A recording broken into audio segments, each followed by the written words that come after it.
வணக்கம் நெடியோன் வணக்கம். இன்று நாம் விருதுநகர் மாவட்டத்தில் அமைந்துள்ள ஒரு சிறிய கிராமத்துக்கு தான் போய்கிட்டு இருக்கோம். ஏற்கனவே கோல்வாகுப்பட்டியை பற்றி ஒரு பதிவு நான் இட்டிருந்தேன். வரலாற்று காலத்தில் கடந்த 1500 ஆண்டுகளாக இங்கு என்னவித மாற்றங்கள் நடந்தன. பாண்டியர்கள் ஆட்சி காலம், அதை தொடர்ந்த சுல்தான்களின் ஆட்சி காலம், அதை தொடர்ந்து நாயக்க மன்னர்கள், பாளையக்காரர்கள் என்று ஜமீன்தார்கள், கடைசியில் இப்பொழுது அந்த நிலை எப்படி இருக்கின்றது என்பதை பற்றி நான் கடந்த பதிவில் தெரிவித்திருந்தேன். இப்பொழுது இந்த பதிவில் இங்கு கட்டப்பட்டிருக்கும் இந்த சிவன் கோவிலை பற்றி தான் முக்கியமாக நாம் காண இருக்கின்றோம். வணக்கம். இப்பொழுது கோல்வாகுப்பட்டியில் நாம் நிற்கின்றோம். கோல்வாகுப்பட்டியானது பாண்டியர்கள் ஆட்சி காலத்திலேயே மதுரையிலிருந்து பாண்டியர்கள் ஆட்சி செய்த பொழுதே மிக முக்கியமான ஒரு அவர்களின் நகராக இருந்திருக்கின்றது. இந்த கோவிலை அதாவது விரிவுபடுத்தியவர் நாயக்க மன்னர்கள் ஆட்சி காலம் என்று தெரிவிக்கப்படுகின்றது. அதாவது மதுரையில் பாண்டிய மன்னர்கள் முழு ஆட்சியை இழந்த பொழுது கயத்தாகையில் அவர்கள் சில காலம் ஆட்சியில் இருந்தார்கள். மதுரையில் நாயக்க விஜயநகர ஆட்சியின் கீழ் கப்பம் செலுத்தி கொண்டிருந்தாலும் கயத்தாகு பகுதியில் சில காலம் செலுத்தினார்கள், சில காலம் செலுத்தவில்லை. அப்படி இருந்த பொழுது எட்டயபுரத்தின் கீழ், அதாவது எட்டயபுரம், கடம்பூர், கயத்தாகு ஆகிய பகுதிகளில் கொற்கை போன்ற பகுதிகளில் ஆட்சி செய்த பாண்டியர்களால் இந்த பகுதி கோல்வாகுப்பட்டி பகுதியானது ஆளப்பட்டிருக்கும் என்று தெரிகின்றது. ஏனெனில் இறுதியிலும் எட்டயபுரம் ஜமீனின், அதாவது நாயக்க ஜமீனின் கீழ், பாளையக்காரர்களின் கீழ் தான் இந்த பகுதி வருகின்றது. அப்படியெனில் அதற்கு முன்பு அது எட்டயபுரம் மற்றும் பாஞ்சாலங்குறிச்சி, கடம்பூர், கயத்தாறு, கொற்கை ஆகிய பகுதிகளை ஆண்ட பாண்டிய மன்னர்களின் கீழ் தான் இந்த பகுதி இருந்திருக்க வேண்டும். அப்பொழுது அவர்களின் கீழ் இருந்த பொழுதே இந்த கோவிலானது அவர்களின் பராமரிப்பின் கீழ் இருந்திருக்க வேண்டும். ஆகையால் தான் இந்த பராமரிப்பு எட்டயபுர நாயக்க ஜமீனின் கீழ் பராமரிப்புக்கு மாற்றப்பட்டிருக்கின்றது. பாஞ்சாலங்குறிச்சி கீழும் சில காலம் இருந்திருப்பதாக சொல்லப்படுகின்றது. அவர்களும் இந்த சிவன் கோயிலை வணங்கி இருக்கிறார்கள். ஏனெனில் ஐவர் பாண்டியர் என்று அழைக்கப்பட்ட, பஞ்சபாண்டியர் என்று அழைக்கப்பட்ட கயத்தாறு பாண்டியர்களின் கீழ்தான் இருந்த காரணத்தினால் அவர்கள் வணங்கிய கோவிலும், அவர்கள் ஆட்சியின் பகுதிகளும், அதே போன்று அவர்கள் வரி வசூலித்த பகுதிகளும் தான் இவர்களின் கீழ் சென்றிருக்கின்றது இறுதி காலங்களில்.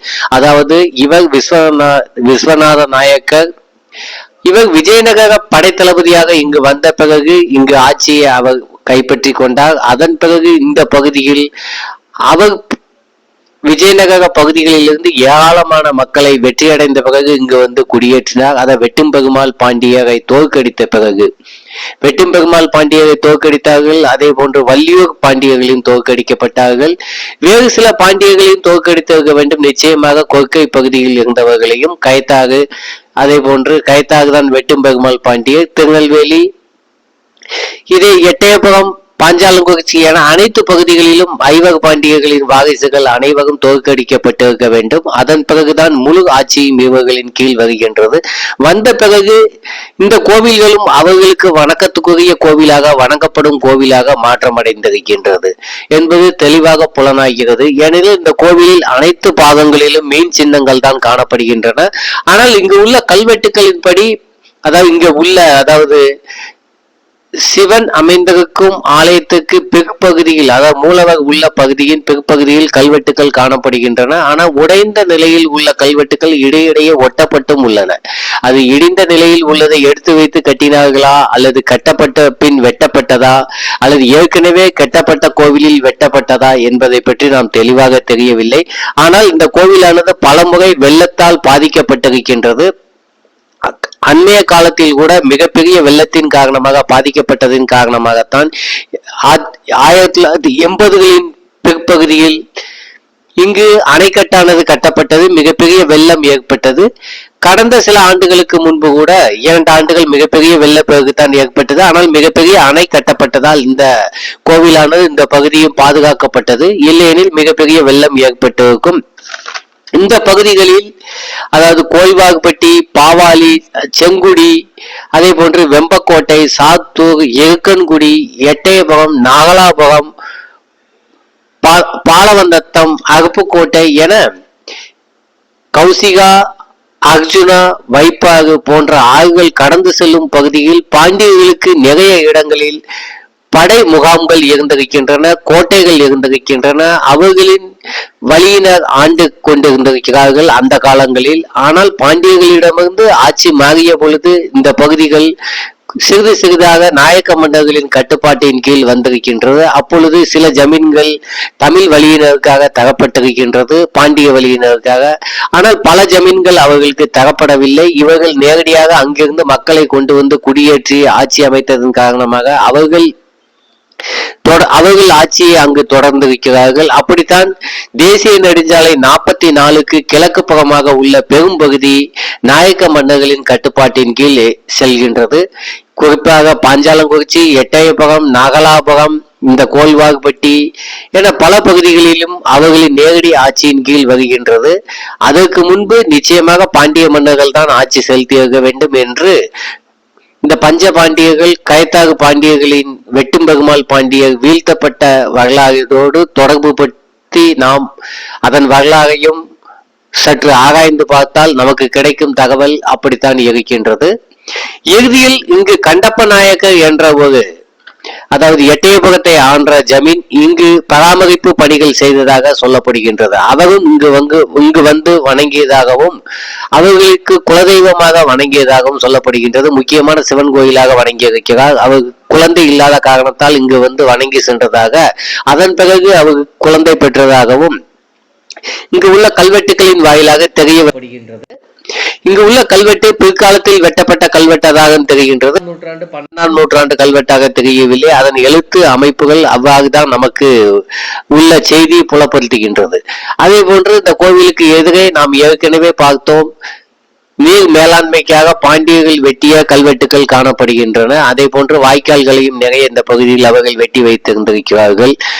பாண்டிய மன்னர்களுக்கு மிக முக்கியமான ஒரு ஆட்சி பகுதியாக இருந்திருக்கின்றது. அதாவது வேளாண் தொழில் சிறந்திருக்கும் பகுதிகள் எப்பொழுதுமே ஆட்சி செலுத்தும் மன்னர்களுக்கு மிக முக்கியமான பகுதியாகத்தான் இருந்திருக்கும் என்பதில் எந்த ஒரு மாற்று கருத்தும் இருக்க வாய்ப்பில்லை. இங்கு உள்ளே ஒரு நாயக்க மன்னர் சிலையும் வைக்கப்பட்டிருக்கின்றது. இது எட்டயபுர ஜமீன் அதே போல பாஞ்சாலங்குறிச்சியின் கீழ் ஆளப்பட்ட பொழுது அவர்கள் இங்கு அந்த சிலையை அவர்களின் நினைவாக வைத்திருக்கலாம் என்று இதன் மூலம் நமக்கு தெரிய வருகின்றது. சாத்தூரிலிருந்து கிட்டத்தட்ட 15 கிலோமீட்டர் தொலைவில் அமைந்துள்ளது.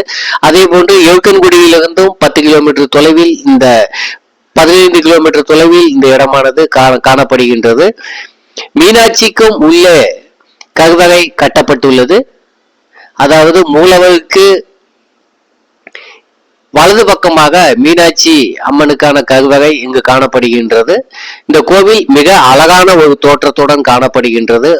மொத்தமாக மிகப்பெரிய, இவ்வளவு சிறிய கிராமத்தில் இவ்வளவு பெரிய கோவில் இருப்பது நமக்கு மிகப்பெரிய ஒரு வியப்பை தருகின்றது. இவ்வளவு பெரிய கோவிலை அந்த காலத்திலே பாண்டிய மன்னர்கள் கட்டியிருக்கிறார்கள், நாயக்க மன்னர்களும் தொடர்ந்து பராமரித்து வந்திருக்கிறார்கள் என்பது ஒரு ஆச்சரியமூட்டும் வியப்பூட்டும் செய்தியாக இருக்கின்றது. இங்கு உள்ள கட்டட அமைப்புகளை பார்த்தால் பெரும்பாலான கட்டட அமைப்புகள் பாண்டிய காலத்தில் கட்டப்பட்டதை தான் நமக்கு நினைவுபடுத்துகின்றன. இந்த தூண்கள், அதே போன்று மேலே வேயப்பட்ட கற்கள், அங்கு செதுக்கப்பட்ட பாண்டிய அதாவது மீன் சிற்பங்கள், அது பாண்டியர்கள் காலத்தில் ஆட்சி காலத்தில் வெட்டப்பட்ட சிற்பங்களை போன்றுதான் நமக்கு நினைவுபடுத்துகின்றன. பல கோவில்களிலும் பார்த்ததின் வாயிலாக நான் தெரிவிக்கின்றேன். இங்கு உள்ள கோவிலில் செதுக்கப்பட்டிருக்கும் சிற்பங்கள் பாண்டிய காலத்தை நினைவுபடுத்தும் விதமாக செதுக்கப்பட்டிருப்பதாக எனக்கு புலப்படுகின்றது. மேலும் சில ஆய்வாளர்கள் இதை பற்றி ஆராய்ந்து தகவல்களை தெரிவித்தால் மேலதிக தகவல்கள் கிடைப்பதற்கான வாய்ப்புகள் இருக்கின்றன. இந்த ஊரானது சமணர்களோடும் தொடர்பு படுகின்றது. இவ்வாறு இந்த ஊர் நிறைய வரலாற்று காலத்திலிருந்து தொடர்பு பட்டதாக இருக்கின்றது. இந்த பகுதியில் அதாவது வைப்பாறு, கௌசிகா, அர்ஜுனா என்று பல ஊர்களிலும் கரைகளில் உள்ள ஆறுகளில் சிவன் கோவிலில் கட்டப்பட்டிருக்கின்றன, கோட்டைகளும் கட்டப்பட்டிருக்கின்றது, பாண்டியர்களின் படையும் நிறுத்தி வைக்கப்பட்டிருக்கின்றன. அந்த காலத்தில் சாத்தன் என்ற ஒரு இந்த பகுதியில் உள்ள வணிகர் நீர் மேலாண்மைக்காக நிறைய பணிகளை செய்திருக்கின்றார். கல்வெட்டுக்கள் பல இடங்களிலும் காணப்படுகின்றன. சாத்தூர், வேப்பிலைப்பட்டி, நென்மேனி, பெரிய கொல்லப்பட்டி என்று பல இடங்களிலும் கல்வெட்டுக்கள் தொடர்ந்து நமக்கு கிடைக்கின்ற. சிறுகுளம், குண்டலக்குத்து என்று அடுத்த பதிவில் அதை பற்றி நான் விரிவாக தெரிவிக்கின்றேன் என்று இந்த பகுதி முழுக்க நிறைய கல்வெட்டுக்கள் காணப்படுகின்றன. அதே போன்று பாண்டியர்களின் சின்னங்களும் தொடர்ந்து நமக்கு கிடைக்கின்றன.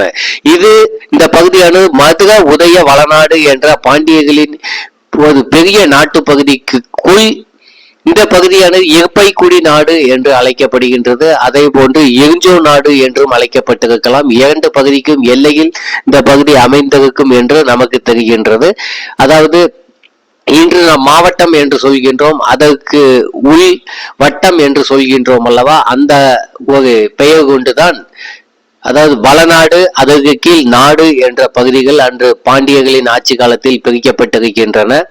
இதற்கு அருகே கீழ் வெண்பைக்குடி நாடு, மேல் வெண்பைக்குடி நாடு, அதாவது வெம்பக்கோட்டை அமைந்திருக்கும் பகுதி, செங்குடி நாடு விருதுநகரின் பகுதிகள், அதே போன்று கருநிலக்குடி நாடு விருதுநகரின் அதாவது பாவாளி அமைந்திருக்கும் பகுதி, குரங்கடி நாடு என்ற பல நாட்டு பகுதிகள் இந்த எல்லையில் தான் அமைந்திருக்கின்றன. அதாவது எகுப்பைக்குடி நாடு, எரிஞ்சோ நாடு, சாத்தூர் பகுதி எரிஞ்சோ நாடு என்று அழைக்கப்பட்டிருக்கின்றது. இந்த எல்லையை சுற்றிய பகுதிகள் தான் இவ்வளவு பெயர் கொண்டு அழைக்கப்பட்டிருக்கின்றது. அதுக்கு அடுத்து மேல் பகுதி ஆசி நாடு என்றும் அழைக்கப்பட்டிருக்கின்றது. கடம்பூர் ஒட்டிய பகுதியாக இருக்கின்றது. கடம்பூர் கயத்தாகை ஒட்டிய பகுதி ஆசி நாட்டு பகுதியாகும். இது வரலாற்றில் பாண்டியர்களுக்கு கயத்தாகையிலிருந்து கடம்பூரிலிருந்து ஆட்சி செய்த பாண்டிய மன்னர்களுக்கு ஆசி நாடு பகுதியானது மிகவும் வளங்கொழிக்கும் பகுதியாகவும் வலிமை நிறைந்த பகுதியாகவும் இறுதி காலம் வரை கிட்டத்தட்ட 1600 வரை வலிமையான ஒரு பகுதியாக இருந்திருக்கின்றது. அங்கிருந்து அவர்கள் போர்ச்சுகீசியர்கள் டச்சுகளுடன் கூட மோதல்களை ஏற்படுத்தி இருந்தார்கள். அதே போன்று வணிக உறவை வைத்திருந்தார்கள். அதற்கு பின்பு அவர்கள் வரலாற்றில் காணாமல் போய்விட்டார்கள். அது ஒரு துயரமான நிகழ்வாக இன்றும் பார்க்கப்படுகின்றது. அதை பற்றி அதாவது கயத்தாக கடம்பூர் என்று அழைக்கப்படும் ஐவர் பாண்டியர்கள், கொற்கையிலிருந்து வள்ளிவகையிலிருந்து தென்காசியிலிருந்து அப்பாண்டியர்கள் எவ்வாறு வீழ்ந்தார்கள் என்பதை அடுத்தடுத்த நமது பகுதிகளில் விரிவாக ஆராய்வோம். இப்பொழுது இந்த கோல்வாகுப்பட்டியில் தான் இருக்கின்றோம். இந்த கோவிலானது மிகப்பெரிய சிதிலமடைந்து கூட இன்று காணப்படுகின்றது. மரங்களும் உள்ளே நிறைய வளர்ந்திருக்கின்றன. 80களில் ஏற்பட்ட வெள்ளத்தின் காரணமாக ஓரளவு சீரமைக்கப்பட்டிருந்தாலும் முழுவதும் சீரமைக்கப்படவில்லை. இந்த மரங்கள் உள்ளே இருப்பது இந்த கோவிலுக்கு பிற்காலத்தில் மிகப்பெரிய ஒரு அதாவது ஒரு கட்டுமான சிதைவை ஏற்படுத்தலாம் என்று தோன்றுகின்றது. ஆகவே இதற்கு சம்பந்தப்பட்டவர்கள் இந்த மரங்களை அகற்றி இந்த கோவிலை ஒரு நல்ல விதத்தில் பராமரித்து வந்தால் பாண்டியர்களின் நினைவு சின்னமானது எதிர்காலத்தில் மேலும் 1000 ஆண்டுகளுக்கு ஒரு நினைவில் இருக்கும் என்று நான் கருதுகின்றேன். நான் பழனிக்குமார் மாடசாமி. இந்த பதிவானது இப்பொழுது முடிவு பெறும் தகவலுக்கு வந்துவிட்டது. நன்றி, வணக்கம். விரைவில் மீண்டும் ஒரு பதிவில் நான் வந்து சந்திக்கின்றேன்.